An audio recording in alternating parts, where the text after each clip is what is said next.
Welcome back to the Nancy Levin Show. I'm thrilled you're here as we continue the journey through the stages of shadow work. So in last week's episode, I let you know that my book, Embrace Your Shadow to Find Your Light, a journal filled with prompts and exercises and meditations, is on its way out into the world right now. And I shared with you the first two stages of shadow work, and those are awareness and surrender. So if you haven't listened to last week's episode, I do encourage you listen to that one before this one. But for my rebels who are just going to listen to this one, I will let you know that awareness is the first stage of shadow work because we need to acknowledge that we have a shadow, and we all have a shadow. We all have a place within us where we end up relegating the parts of ourselves we disown. So when we reject parts of ourselves, we put them into the shadow.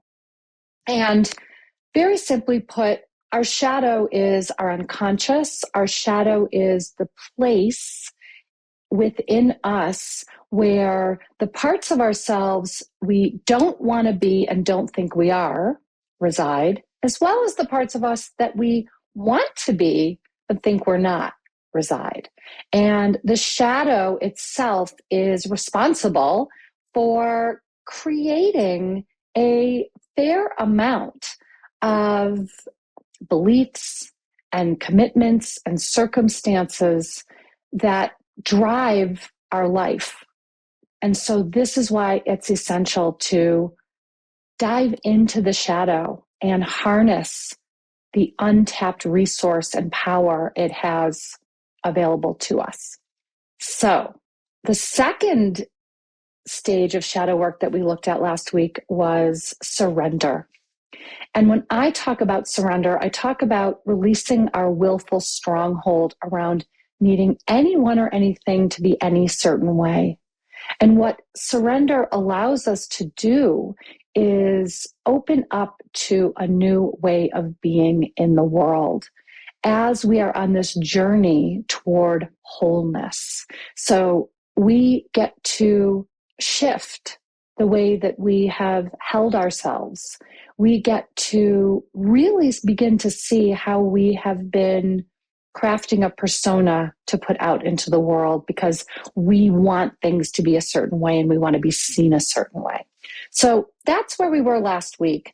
And today we are heading into two more stages of shadow work. We will be looking at responsibility and we will be looking at authenticity. So stages 3 and 4.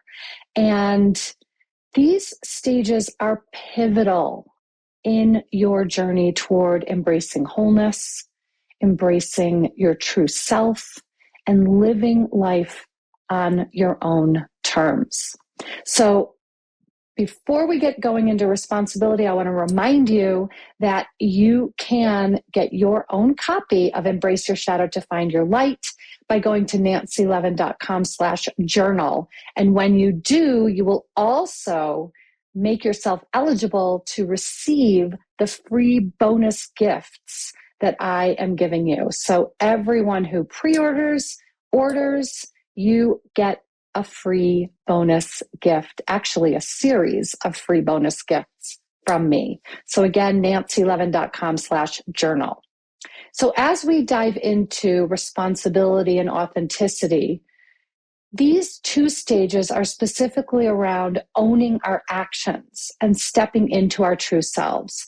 And in the responsibility stage, we learn to separate from old, unhelpful patterns that take charge of our life.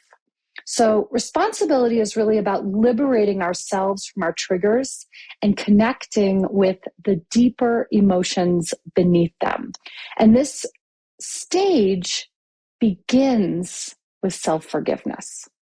So we need to allow ourselves to learn from our shadow and take ownership of our actions. And when we forgive ourselves, we can move forward without the baggage of our past mistakes. To understand responsibility, let's break it down here. Often we react to situations based on our past experiences, carrying our old wounds and our traumas. These reactions can ultimately trigger us, causing emotional responses that seem out of proportion to the current situation. By taking responsibility, we acknowledge these triggers and we explore their roots. So, for instance, you might imagine a time when a comment someone made deeply hurt you. It's not just that the comment itself stung, but it was really a reminder of past criticisms or rejections. Responsibility means that we can recognize this pattern and we can decide to respond differently. It's about saying, I understand why this hurt, why what was said to me had this impact, but I can choose to react with compassion and understanding rather than anger. So there's a saying I love. I do not know who to attribute it to. When we're hysterical, it's historical. And this is what we're talking about. Responsibility means that instead of regressing to the past and instead of clinging to all the old patterns that have run inside of us, instead of a habitual way to react, we take responsibility for the present moment and recognize that what's happening right now is different from what has happened in our past. So self-forgiveness is crucial. We all have moments when our shadow takes over, leading us to act out of character. I call this our shadow coming out sideways. And this is why it's essential to recognize the moments and forgive ourselves for them. By doing so, we ultimately free ourselves from the grip of our past and we open the door to personal growth. So self-forgiveness begins with acknowledging our imperfections. We are human. We make mistakes. And holding on to guilt or shame only serves to keep us stuck in old patterns. So instead, by forgiving ourselves, we allow room for growth and for transformation. So let's practice a little self-forgiveness right here. Let yourself think about a time when you acted in a way that wasn't aligned with your true self. A time that you did something or said something and later thought, that was so not me, or I don't know why I did that. And let yourself explore what the underlying emotions were that caused you to act in that way, that caused your shadow to come out sideways. What triggered you? What activated you? What created the impulse in you to act out of character? And then just close your eyes for a moment here, as long as you're not driving.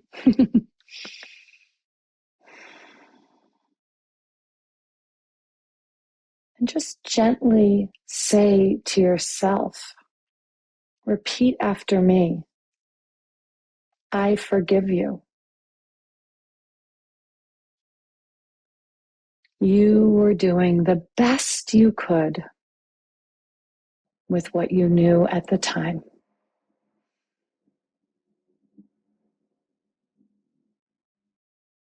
And allow yourself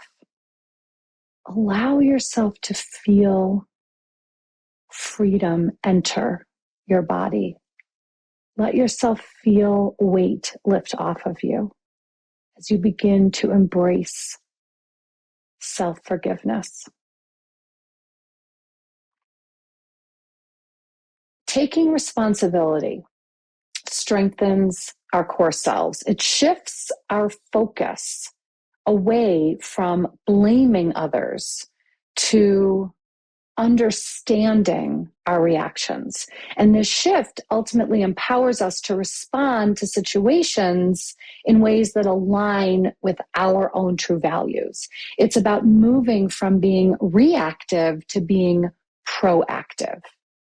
And so, as you consider a recent conflict or trigger in your own life, really begin the inquiry around, how did you react? How was the way you reacted rooted in the stories you were telling yourself? How can you now take responsibility for your feelings and actions in that situation instead of moving into blame and victimhood? Allow yourself to move into responsibility and empowerment. And then what can you learn from this? By examining our reactions, we gain insight into our own inner world. So, for example, if you feel defensive in response or reaction to someone else's criticism, it's time to explore why. Maybe it's tied to a fear of not believing you're good enough. Maybe it's rooted in an old experience that you are reliving. And maybe you are holding on to external criticism as a way to continue beating yourself up from the inside. Because the truth is, whenever we're in right relationship with ourselves, we don't have any Velcro for external judgment and criticism to stick to. So even though we have this idea that we don't want external criticism or judgment, that we fear it, that we want to avoid it, the truth is, if we're even putting any attention on external judgment and criticism, it is simply an indicator that we have work to do inside of ourselves to clean up the way in which we are regarding ourselves. So taking responsibility means addressing this fear and deciding to act from a place of self-worth and confidence instead. So that's a bit of an overview on responsibility. And now we're going to move into the fourth step of authenticity. This stage is about bringing the treasures out from our shadow into the light of our conscious lives. It is about embracing all parts of ourselves and expressing them with courage and honesty. So authenticity can feel vulnerable, but ultimately it is deeply empowering. It involves trusting ourselves and expressing our true selves without fear of judgment. This stage is about reconciling all parts of who we are, even those we've been afraid to show. So authenticity requires us to be honest with ourselves first. Everything I do really originates with self-love, self-worth, self-trust, which all comes back to truth-telling. So it's about acknowledging our strengths and our weaknesses, our desires and our fears. When we embrace our authentic selves and stop hiding behind masks and start living in alignment with our true nature. So think about areas in your life where you have been hiding parts of yourself. And what is it that you are afraid to reveal, and why? And now imagine what it would feel like to express those parts openly without fear. Embrace the possibility of being your whole, authentic self. So as I was saying, self-trust is the foundation of authenticity, truth-telling. It's about giving ourselves permission to be who we are as we express what's true for us. And this process can be challenging, especially in a world that often rewards inauthenticity. But the rewards of living authentically far outweigh the risks. Take a moment here and reflect on a recent situation where you held back your truth, where you withheld your truth. I often say that I do think we all have a belief that if we expressed the truth of who we are, we would not be loved and accepted. However, we also run around saying, I just want to be loved for the truth of who I am. And here's the kicker. We can't be loved for the truth of who we are unless we reveal that truth. So what has you withholding your truth? Now, let me be clear. We can still be discerning about what we want to share and with whom. But we want to make sure that we're no longer withholding from the place of fear or threat, that instead we are withholding certain elements out of privacy or out of the discernment that we don't have to overexpose ourselves in order to be known. So when you consider what had you stop yourself from being honest, how can you practice self-trust in your daily life? Because authenticity is a journey, it is not a destination.